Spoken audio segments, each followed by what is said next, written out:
கடைசி 2-3 நாளாக தேர்தல் முடிவுகள் அறிவிக்கப்பட்ட பிறகு தமிழ்நாடு எங்கும் ஒரே பரபரப்பு. பெரும்பான்மை அறுதி பெரும்பான்மை கிடைக்காத காரணத்தினால பல குழப்பங்கள் மத்தியில் பல முக்கியமான அரசியல் நகர்வுகள் ஏற்பட்டிருக்கிறது. நம்ம எல்லாத்துக்குமே தெரியும். அதை மையப்படுத்தி இந்த அடுத்த 2-3 நாளில் ஒரு தெளிவு ஏற்படும்ன்ற ஒரு நம்பிக்கையோடு இன்றைக்கி நான் இப்போ சென்னைக்கு போகிறேன்.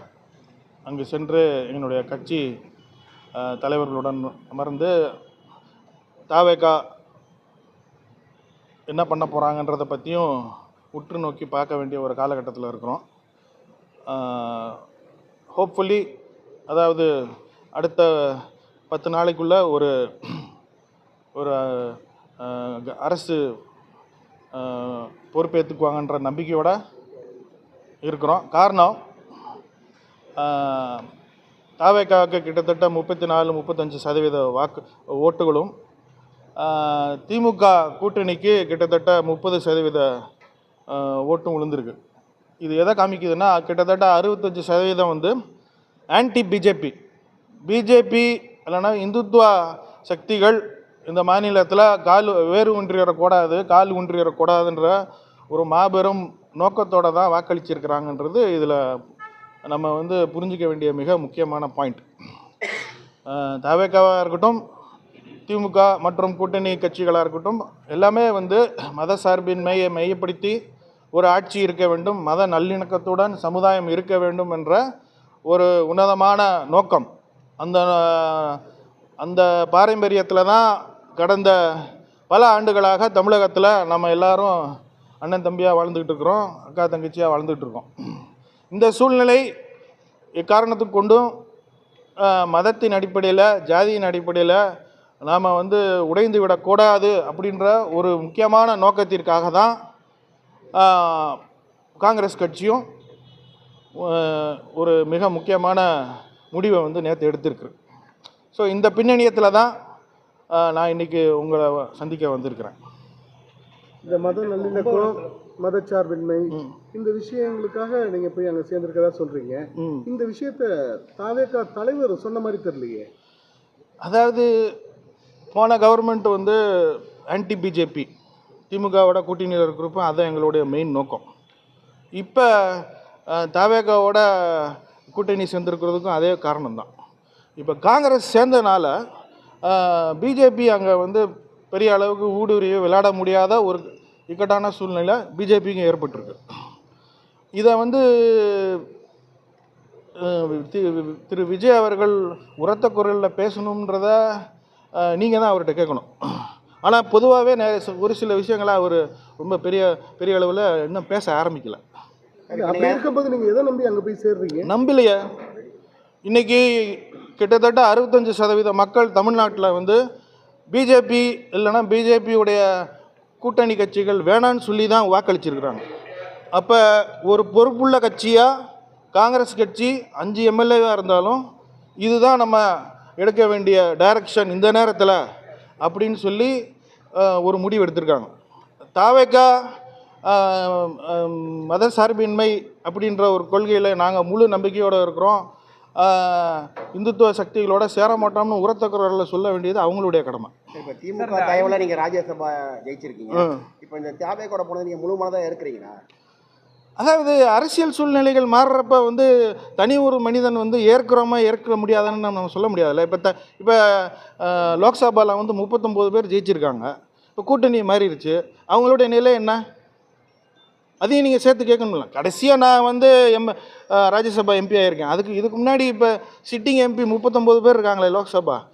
இப்போ இந்த கூட்டணியில தான் துணை முதல்வரும் திரு உதயநிதி ஸ்டாலினும் அவரும் ஜெயிச்சிருக்கிறார்.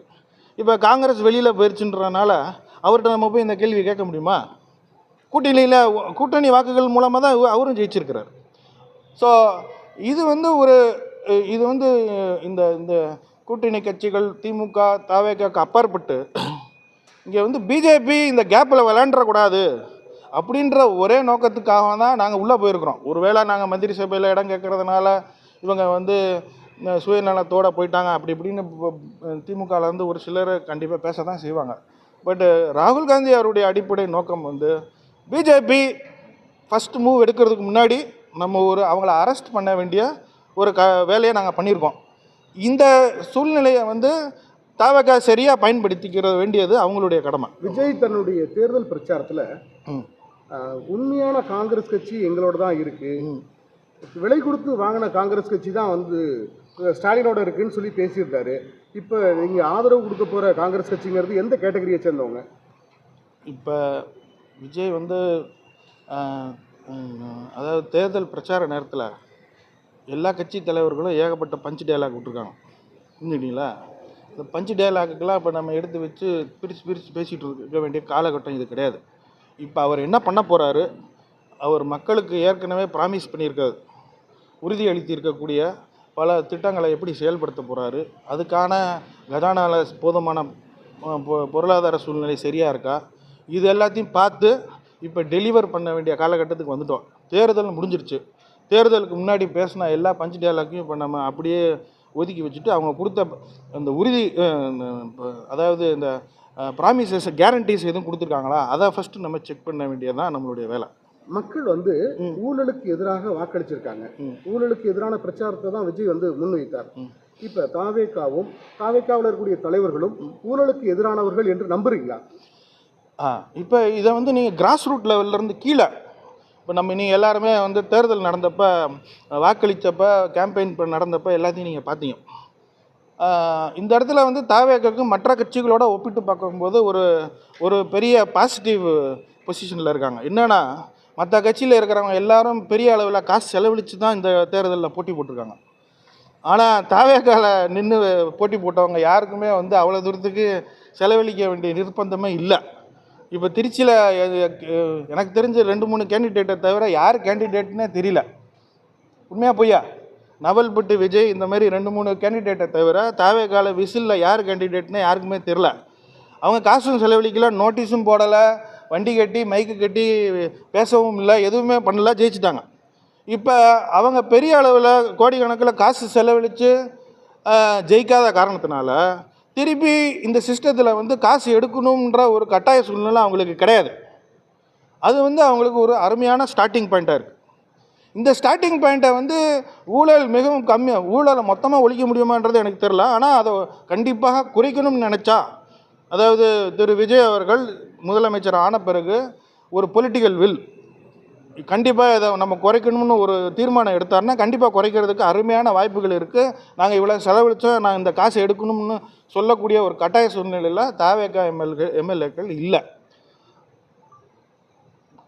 அதனால் அந்த பொசிஷன் கரெக்டாக இருக்குது. அது அட்மினிஸ்ட்ரேஷன் எப்படி போகுதுன்றதில் நம்மெல்லாம் உற்று நோக்கி நீங்கள் மீடியா கண்டிப்பாக நீங்கள் வந்து அதை வந்து 4th பில்லர் ஆஃப் தி டெமோக்ரஸின்ற கணக்கில் நீங்கள் கண்டிப்பாக அதை சுட்டி காமிச்சிங்கன்னா கேள்வி கேட்க வேண்டிய பொறுப்பு எங்களுக்கும் இருக்குது. கவர்னர்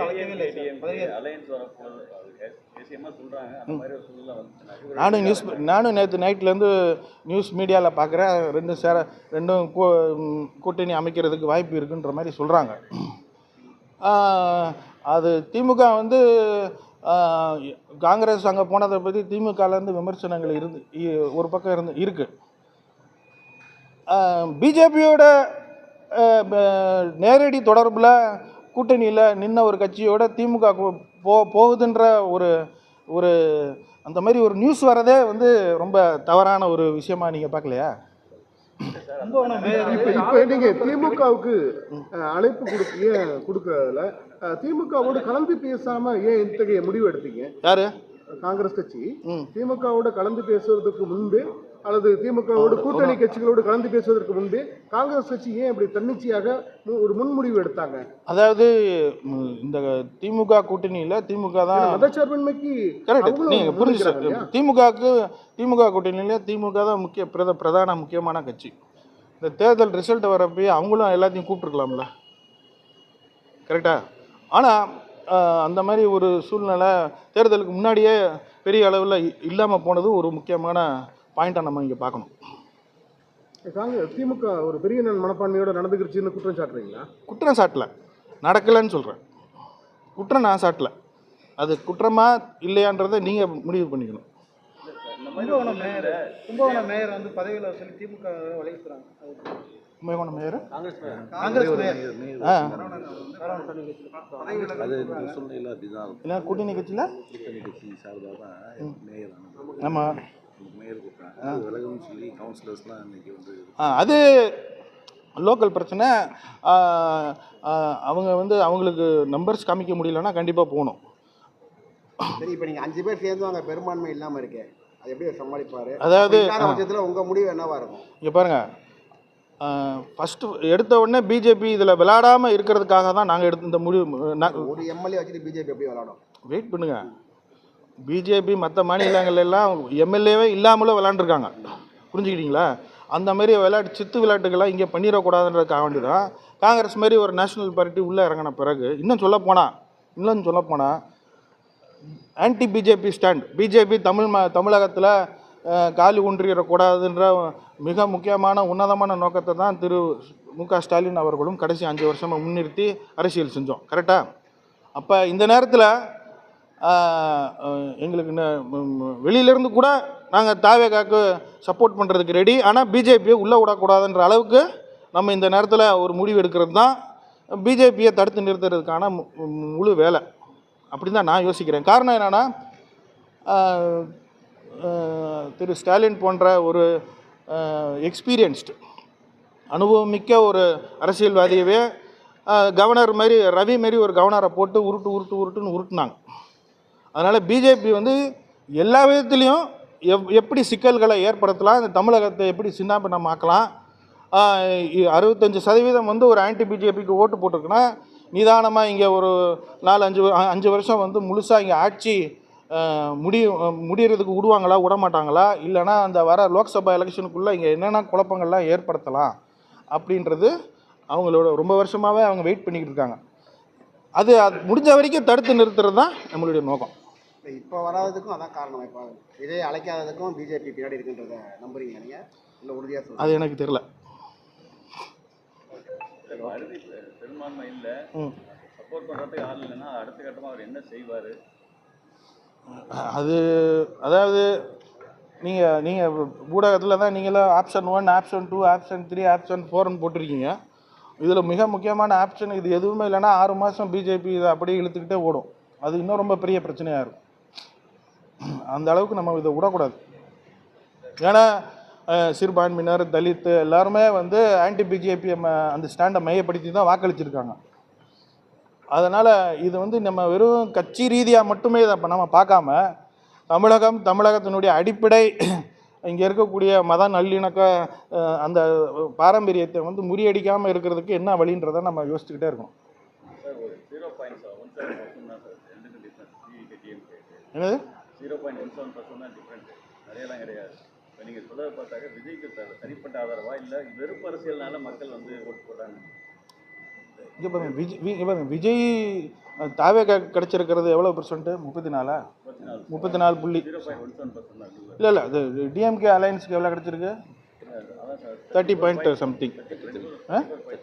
அப்போ டிஎம்கே கூட்டணி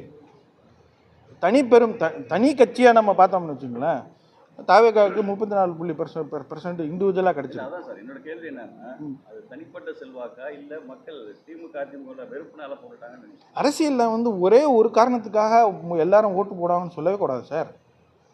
அதுக்கு மிக முக்கியமான காரணம் 4-5 காரணங்கள் இருக்கலாம். அதில் ஒரு முக்கியமான காரணம் வந்து இப்போ இருக்கிற ஆன்டி இன்குபென்சி. இன்னொரு முக்கியமான காரணம் வந்து விஜய் அப்படின்ற ஒரு நடிகருக்காகவே ஒரு ஃபேன் பேஸ், அது நம்ம மறுக்கவே முடியாது. அது ஒரு 15%, 20% இருக்கலாம். அதை பேஸ் பண்ணி தான் எல்லோரும் என்ன நினச்சோம், அவருக்கு இப்போ 15-20% கிடைக்கும். ஆனால் அதை விட மேலே ஒரு 15% கிடச்சிருக்குன்னா அது வெவ்வேறு காரணங்களுக்காக வந்திருக்கிற ஓட்டு. ஓகே, இப்போ தாவேக ஆட்கள் வந்து நிறைய செலவு பண்ணாமல் ஜெயிச்சிட்டாங்க. ஆனால் காங்கிரஸ் எம்எல்ஏக்கள் வந்து நிறைய செலவு பண்ணி ஜெயிச்சிருக்காங்க. அப்போ எப்படி? கன்னியாகுமரியில் 3 சீட்டு, அங்கெல்லாம் வந்து நீங்கள் அதிகமாக செலவழிக்க தேவையில்லை. ஏன்னா அங்கே ஆல்ரெடி காங்கிரஸ் சென்டிமெண்ட் இருக்குது. மற்ற 2 இடங்கள்லையும் சாதாரண கேண்டிடேட்ஸ் தான். அதனால் நீங்கள் நினைக்கிற மாரி காங்கிரஸும் பெரிய அளவில் செலவழிக்கிறதுக்கு ஃபஸ்ட்டு காங்கிரஸ் ஆட்சியிலே இல்லையே போன தடவை. ஆட்சியில் இருந்தால் தானே நீங்கள் எதிர்பார்க்குற செலவை பண்ண முடியும். நீங்கள் அதனால் செலவழித்தது யாருன்னு பார்த்தீங்கன்னா ஆட்சியில் இருந்தவங்க தான் அதிகமாக செலவழிச்சிருக்காங்க. ஆட்சியில் இருந்தவங்க தான் கொடுக்கறதுக்கு அவங்களுக்கு நிறையா வாய்ப்புகள் இருந்துச்சு. ஓகே. போய் சந்திச்சிருக்காரு சார், ரஜினி சந்திச்சிருக்காரு, பேசியிருக்காரு. அது அதை எப்படி பார்க்குறீங்க? என்ன சொல்கிறீங்க? ரஜினிகாந்த் போய் இவ்வளவு விஷயங்கள் நடக்கிறப்ப அவரும் சரி இந்த சீனில் நம்மளுக்கும் ஒரு சீன் வச்சுக்கோன்னு சொல்லி உள்ளே வந்து பார்த்துட்டு போயிருக்காரு. அவ்வளோதான். சக நடிகராக அவர் விஜய்க்கு ஹெல்ப் பண்ணியிருக்கா, சப்போர்ட் பண்ணியிருக்கா? அதெல்லாம் நீங்கள் அவர்கிட்ட தாங்க கேட்கணும். Okay, thank you.